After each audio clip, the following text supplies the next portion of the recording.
Hey, what is going on, guys? Maverick Reviews here, and this is the review for the Rebel U-Wing fighter. I was supposed to review this a long time ago, and now that the movie's getting closer, it's actually about a week away now.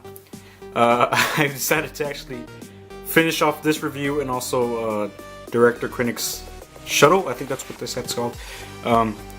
But yeah, I'm very excited to actually see the movie. I bought my tickets on Fandango. The website crashed, but I stayed up until 2 a.m. to finally get them, and I actually got them. But I won't be going to the midnight release or the Thursday showing. I'm actually going Friday.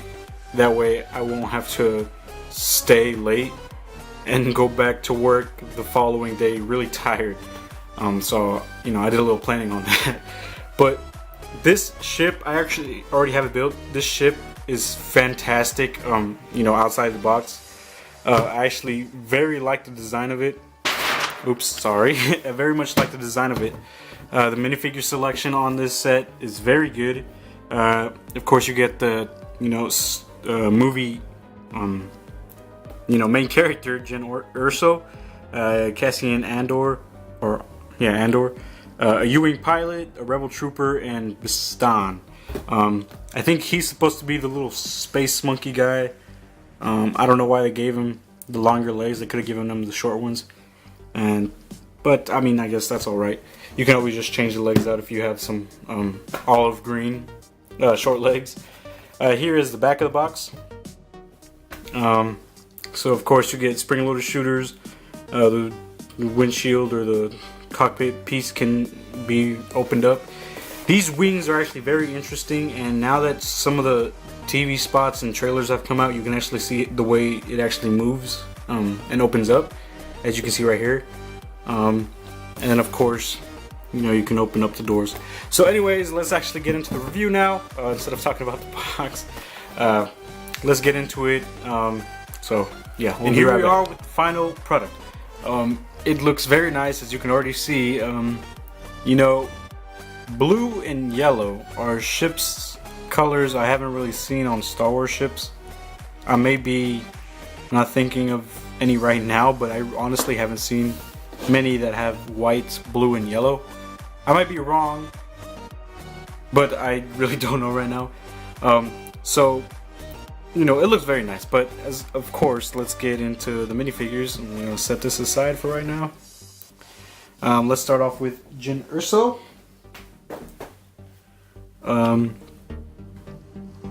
Here she is, and of course you don't get very many details with her. She's really covered up. This is kind of when she's on Scarif already, and of course she has a baton.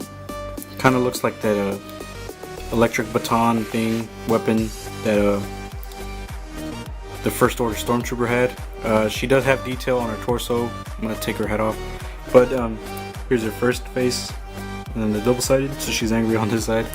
She gets a little satchel also, and this is what is on the torso.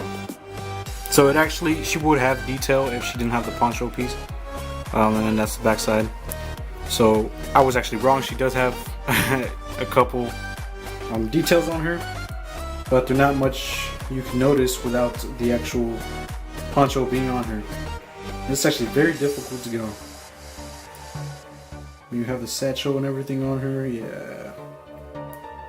But yeah, there she is. And then she comes with this chrome-like, smaller blaster. I actually like the color of that blaster. And I'm excited to play as her in the Star Wars Battlefront. Oh, that's gonna be so awesome. Also, Director Krennic. Oh, he's gonna be amazing. Here we have Cassian Andor. And I actually like the design on this minifigure very much. The torso print looks very good, and it continues all the way down to the legs. Very fine printing. He has that really scruffy beard, and he just looks like a very good character. And then there's the double-sided face. Looks more serious there. Here he's just grinning. Then we get, what was this, a Rebel Trooper. Very good design on the torso actually, but as you can see, it does not go all the way down towards the hips. But you know, the leg printing is good too. Here's the back. You can see he has a hood. I don't know how you would use the head with this really big helmet he has. And I think this is one of the newer molds now. Looks very nice. But it seems to look like it's squishing his face. And of course, this is a face print we get on a lot of minifigures now. For people who aren't clones. Or just, you know, rebel people or whatever. Here we have Baston.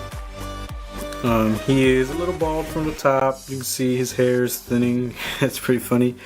The printing on this guy is amazing. Just look at that face. Here's the torso print, and if I move the top, you can see all the details he actually has. Here's the backside. So he is a very well detailed character, or minifigure, and I can't wait to see him in the actual movie. And then we get a Rebel pilot, or U-Wing pilot. And you know, it's good to not have those orange jumpsuits. I actually like this color. I don't know if there were any people who used this color jumpsuits in the original trilogy. I actually like the color of that. And here is his double-sided face. He's more scared there. He's more happy. And the only complaint I have with this set is they didn't offer any, you know, enemy figures. They could have added like a shore trooper or something. That would have been very nice, or just a regular stormtroopers. There are no original trilogy stormtroopers in any of these sets, which is kind of disappointing. But of course, next this actual winter, we should be getting the battle pack, and I'm excited for that because, as you know, I'm making a Battlefront mock, and I'm gonna need a bunch of those guys. But anyways, let's get back to this. This is the U-Wing, and I really like the design. A lot of people didn't, but I think it looks great. The length, it's almost as, no, actually, I think the TIE Striker is a bit shorter. I may be wrong, or they might be the same size, but the size on this guy is really good. As you can see, they make this plate over here gray to show wear and tear. That's pretty funny. Then you get a couple stickers on here. These two. These are really hard to put on, and they're not just for the tops, they're for the bottom too. And those are very difficult to get very straight. So it took me a long while to get those on very, very perfectly. Another sticker that was really hard was these.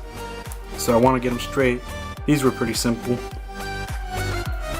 You get them on either side.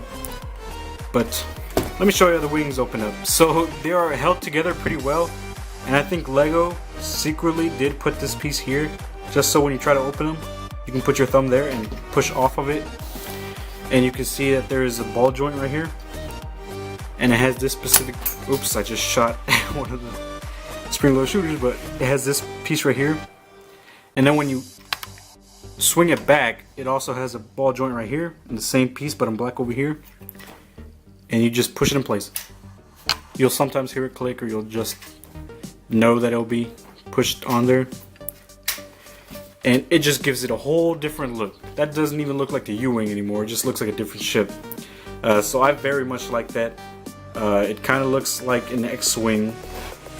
And you hold it kind of this way because of those engines back there. So I'm pretty sure this ship is kind of loosely based on the X-Wing. They took the engines off and they try to remodel this whole spot right here. But you know, I think it's built pretty well. And of course, as you saw, they have these hidden spring-loaded shooter action feature right here. These bricks are slightly lifted up. They can't be pulled out, which is good. But if you press down on them, it will come out, and that actually came out really fast. Of course, they make these. They try to imitate it by hiding them very nicely down here. I think it looks very great. Here is a front view of it. Here's a side view. I don't know. I haven't seen very many pictures of the real life ship. I don't know if they have this very large glass panel on here. I think this is for the UCS X-Wing that they actually used. So it fits nicely under there. You can kind of see the pilot seat up there.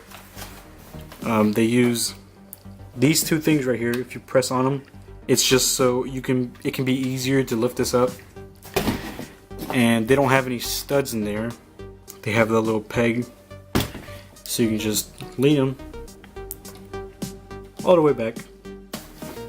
Sits in there nice and snug. He won't fall out, which is good. Close that out, or close it down, and then you can actually see him from underneath. Of course, they have these two doors, as you see in the trailers of the movie. They do swing out, and they bring in the little stud shooter guns, which I really hate.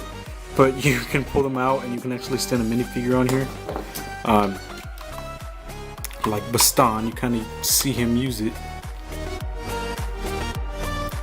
and you know, pew, pew, pew, he'll be using it. You can't, I don't think, yeah, you can't actually close it.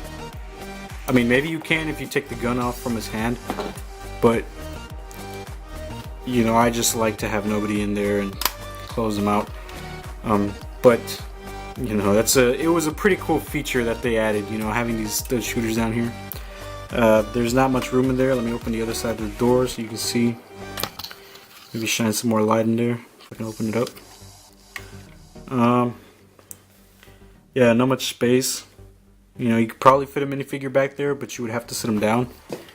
His head would be hitting the top a lot. They have these angled pieces right here, which I think make it look nice, so it's not just a whole, you know, glass piece right there. These engines looking very nice in the back. Thankfully, they're having these, you know, these translucent orange cone pieces. I don't like, what's it called? You know, I don't like them being any other color. This looks nice. Pink would kind of make it look weird, in my opinion. But you know, I like the color that they chose for that. I know it's something weird to like, but it's just me, guys. And surprisingly, or weirdly, they added one of Wolverine's or whoever had it first, you know, claw right here. I don't know what that's for, but you know, it's maybe just a detail to add on to there. They even have the engine piece back here that you don't really get to see. A bunch of grill pieces. And nothing. Oh, I guess it does open up. Sorry about that, guys. I didn't know. But I guess this opens up. I don't know why. Maybe it's not supposed to. Maybe it's just so it can have that angled piece right there. But, you know, I like all those grill pieces. Finishes it off nicely. This is angled very well. This is angled kind of like a what is it, an A-wing? Yeah, I feel like this is kind of based off the A-wing. They kind of just built the bottom, or attached the bottom. These wings were put together by somebody, and then they just added on the X-wing, the X-wing engines. Maybe that's what they did. We'll see in the movie. Maybe they'll explain it a little bit, because you never saw this ship in the original trilogy. So what is going on? I know every character has an iconic ship, but come on. But anyways, guys, I really do like the set. I'm excited for Rogue One. I can't wait to go watch that movie. I'm gonna go with a couple buddies of mine, and I'm probably gonna go see it 2 or 3 more times after that, just so I can really see if this set, you know, lives up to the in-universe ship. So thank you guys so much for watching. Make sure to leave a like, share the video if you could please. Go follow me on Instagram and Twitter, and Orson Krennic's shuttle should be coming out later this week. So thank you guys for watching. Have a good day. Peace.